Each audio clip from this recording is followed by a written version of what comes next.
Qozan ilinin sport üzəginə əyiləndi. 2022 yılının avqust ayında Başqalabızda voleybol boyunca dünya çempionatı bula. Oyunlar Rossiyanın 10 şəhərində uza. Qozansu yar boyunda Başqalanın voleybol komandaları ittəşlərşə oyunlar ötkərdi. Tağın bir yıldan dünyanın en yaxşı sportçuların layıqlı qəbul etü üçün əzərlik işlər başlandı. Tatarstan sportunda voleybol yarışlarında bu yana kütülgen vakıga. Biz onu kütübüz. Rahmet bizge ışanıp mene Qozan'ı kırttiler şu 10 ulu şehirler arasına. Bütün dünya voleybolistleri jıyılışıp, mene şulay ettirip özünün sport yaratığını ko'rsatarga tirishadi. Tatarstanlar әзірләнә. Bizning endi materialniy baza deb aytamiz, sport площадкалар, дворецлар,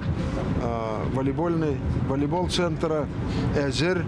Нәрсәдер яңартабыз, нәрсәдер анда уңайрак иттерәбез. Ләкин безнең әзерлек бар. Безгә хәзер команданы әзерләргә кирәк.